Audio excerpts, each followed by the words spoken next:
Pemilu sudah selesai, rakyat sudah memilih. Hasilnya sudah diumumkan, disahkan, dikawal ketat oleh lembaga resmi, bahkan dunia internasional pun sudah mengucapkan selamat. Tapi, tunggu dulu. Seolah-olah masih ada babak tambahan yang tidak tercatat di undang-undang. Jadi, kita bertanya, siapa yang sebenarnya tidak bisa move on? Apakah ini soal demokrasi? Atau sekedar drama politik musiman? Apakah kita sedang menyaksikan proses hukum? Atau tontonan politik yang dibungkus dengan bumbu konstitusional agar terlihat mulia? Mari kita bongkar, satu persatu. Mendelegitimasi pemerintah yang sah bukan hal baru, tapi selalu dikemas seolah-olah ini perjuangan rakyat. Mereka menggugat, mereka membuat petisi, mereka naik panggung, memegang mikrofon, berteriak soal kecurangan tanpa bukti yang kuat. Mereka tidak datang membawa data, tapi membawa drama. Tujuannya jelas, tanamkan keraguan. Kalau bisa, buat publik berpikir, mungkin pemilu ini memang curang. Apa yang dilakukan ketika mereka kalah? Politisi oportunis, tidak akan mengakui kekalahan. Mereka mengatakan sistemnya yang salah, menuduh yang menang curang, memanipulasi kemenangan. Lalu, mereka mengulang-ulang di media, menanamkan keraguan di hati masyarakat. Cukup tanam bibit keraguan, lalu biarkan media sosial bekerja, supaya publik berpikir, jangan-jangan emang curang?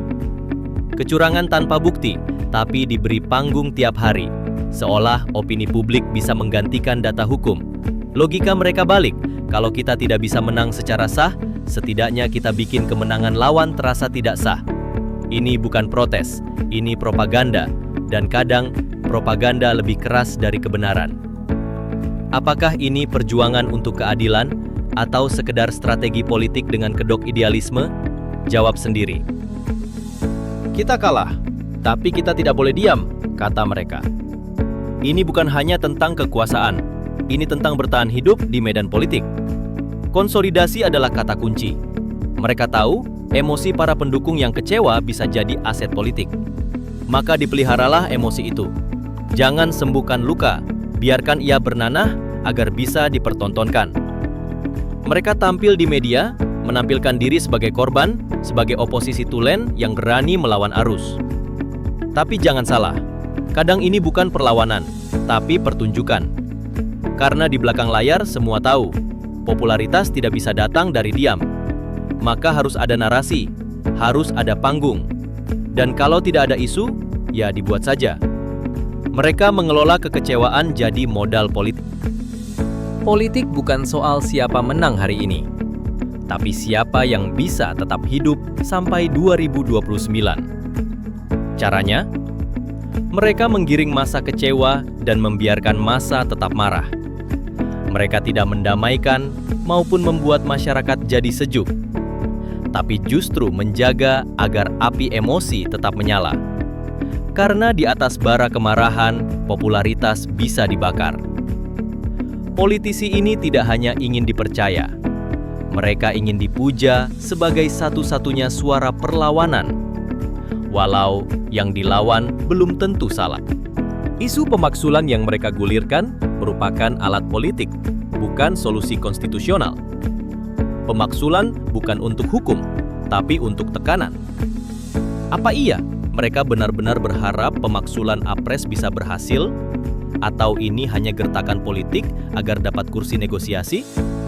Kita tahu, di politik, suara bukan cuma di parlemen. Suara juga bisa berupa ancaman. Ancaman kegaduhan, ancaman stabilitas, ancaman demo, semua bisa dinegosiasikan, asal ada panggung dan cukup massa. Sebetulnya pemaksulan itu adalah langkah serius. Harus ada pelanggaran berat, harus ada pembuktian hukum. Tapi hari ini, cukup pakai framing. Ada pelanggaran, kami akan selidiki. Padahal selidikinya sambil duduk di talk show, bukan di pengadilan. Lucunya, yang dulu teriak, jangan politisasi hukum, kini pakai hukum sebagai alat politik. Pemaksulan dijadikan taktik, bukan tanggung jawab. Jadi, pemaksulan yang mereka gulirkan adalah senjata gertakan, bukan solusi kenegaraan. Pertanyaannya, apakah ini bagian dari kontrol demokrasi, atau justru penyanderaan politik? Yang jelas, rakyat cuma jadi penonton. Kalau kekuasaan bisa dibalik lebih cepat, Kenapa harus tunggu 2029? Sebagian mungkin berpikir, kalau pemakzulan berhasil, peta politik berubah drastis. Siapa tahu, jabatan wakil presiden lowong. Siapa tahu, koalisi bergeser. Siapa tahu, saya bisa naik ke posisi strategis. Terkadang, pemakzulan juga tidak untuk benar-benar dijalankan, tapi cukup untuk membuat lawan takut. Lalu, negosiasi. Jangan makzulkan kami akan kasih kursi. Inilah mimpi di tengah krisis. Bukan mimpi rakyat, tapi mimpi elit politik yang tak rela keluar dari panggung utama. Ini bukan sandiwara, ini permainan elit. Kita semua menonton. Tanpa disadari, kita sedang dibodohi. Rakyat ingin solusi, mereka justru main strategi. Mereka bermain catur, sementara rakyat hanya pion. Mimpi ganti arah sebelum 2029. Bagi sebagian politisi, 2029 terlalu lama.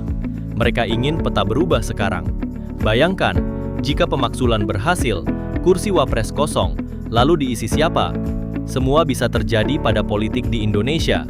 Satu gempa elit bisa bikin tsunami jabatan. Maka, dengan tegas kami katakan, pemakzulan wapres bukan solusi, tapi shortcut ke kekuasaan yang tak bisa diraih lewat kotak suara. Pada dasarnya, ini bukan soal benar atau salah. Ini soal siapa yang lebih keras suaranya. Pemakzulan seharusnya mekanisme hukum, serius, formal dan berdasarkan pelanggaran berat. Tapi hari ini, ia dijadikan senjata politik, dipakai semaunya, dijadikan manuver yang bisa dibuka tutup sesuai cuaca politik. Coba bayangkan kalau ini jadi presiden. Siapapun yang kalah, tinggal dorong pemakzulan. Apa jadinya demokrasi kita? Bila demokrasi dijadikan mainan mereka yang kalah, demokrasi adalah kedewasaan dalam menerima kekalahan, bukan membuat keributan pasca pesta. Jangan tanya, kenapa mereka belum move on? Tapi tanya, siapa yang akan diuntungkan kalau semua gaduh? Dalam politik, kekalahan bukan akhir, tapi justru titik awal manuver. Tidak move on bukan kelemahan, tapi kadang strategi.